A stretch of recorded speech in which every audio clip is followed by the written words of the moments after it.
So we've talked about what corporate governance is. The first thing we're going to look at is ethics and ethical decision making.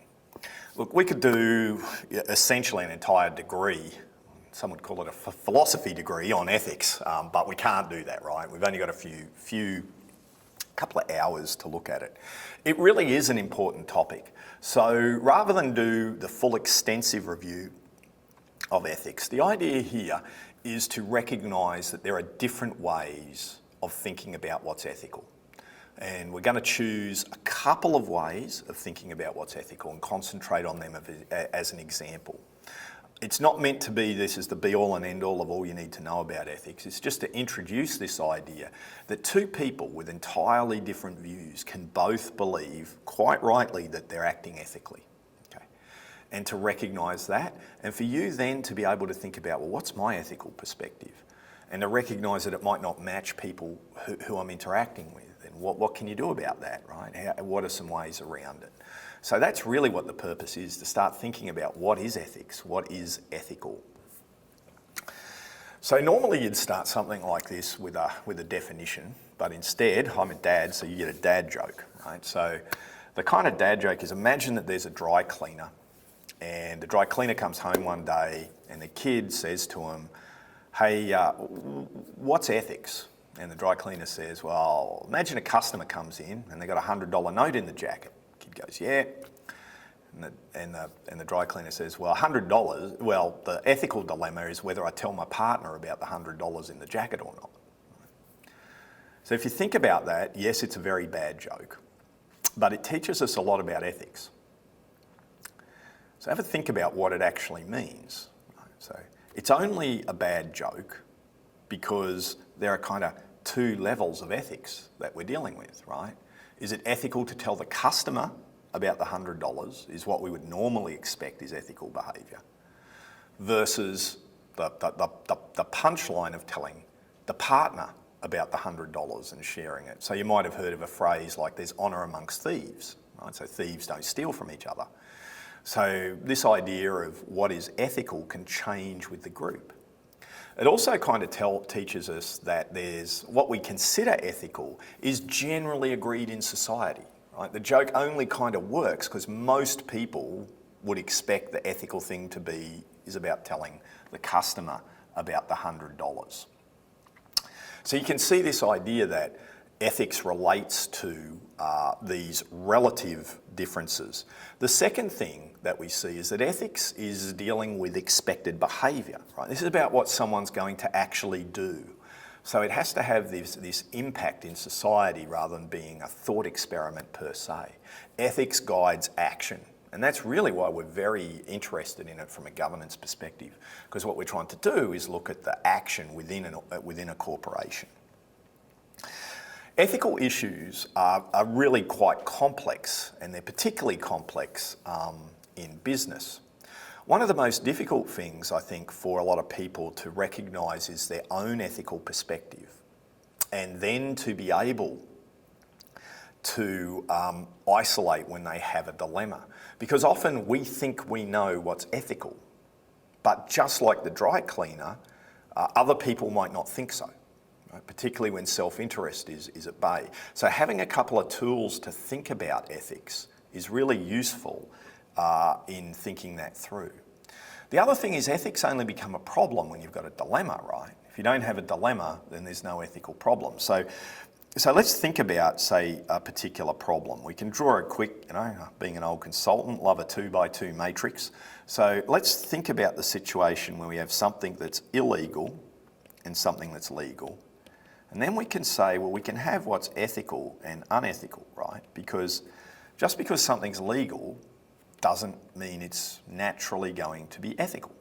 A lot of things were legal in Nazi Germany, which we might not consider ethical. In much the same way, just because something's illegal doesn't mean it will necessarily be ethical. So if something's legal and ethical, well, there's no problem, right? You're going to do it. If something's illegal and it's unethical, well, absent you being some form of sociopath, again, you don't have a problem, right? Because you're not going to do it. The dilemma comes in what are you going to do when something's illegal but ethical, or when it's legal or unethical? So I think there's this important thing for you to think about. What are you going to do in those situations? What's your approach? And even your approach your natural orientation to ethics will make you think about what you do in those situations. You know what, you can make it even more interesting from a business perspective. Let's get rid of legal, illegal, right? And say, okay, well, we're not going to do anything illegal. Let's just say we're always going to do what's legal. Let's just change these headings to make money and lose money. Right? That's really often where the brass tacks hit it in business. What if it's ethical and you can make money, you're going to do it. Unethical and you lose money, you're not going to do it. But what are you going to do when something's unethical but it'll make you a lot of money?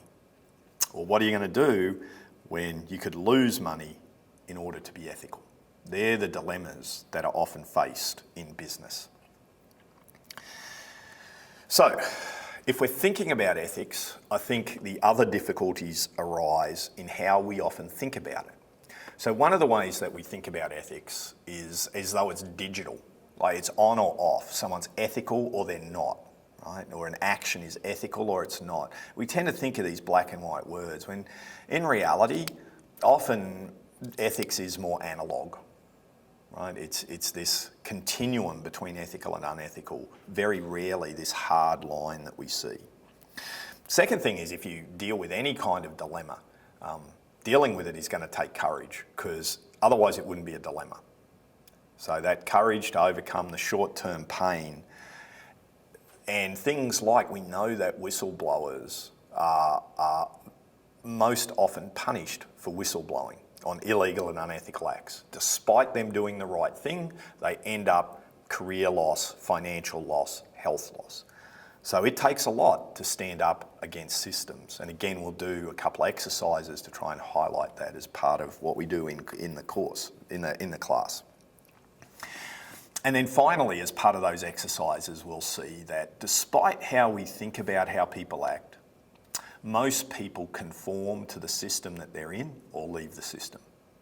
So that means that people can be reasonably inconsistent in different areas of their life around ethics. So you might have seen this, a somewhat trite example is think about a good friend.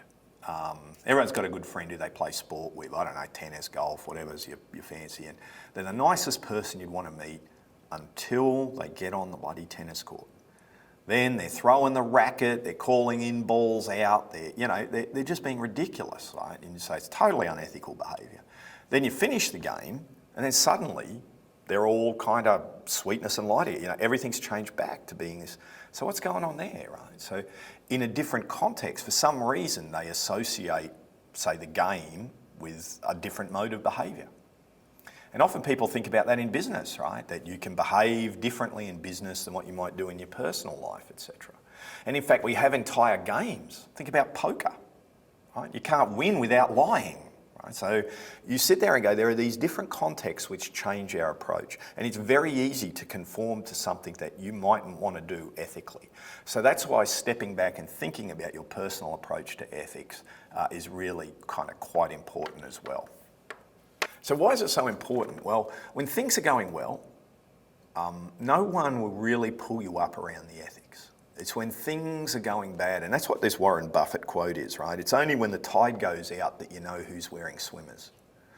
So when things go wrong are when people pile on about ethics. So there is some truth to the fact that people will put up with a lot while you're successful, but it's very difficult to be successful forever without, a little bit of a hump. So even from a self-interest perspective, I think thinking about this stuff is really important so that you don't end up doing something that you might regret later.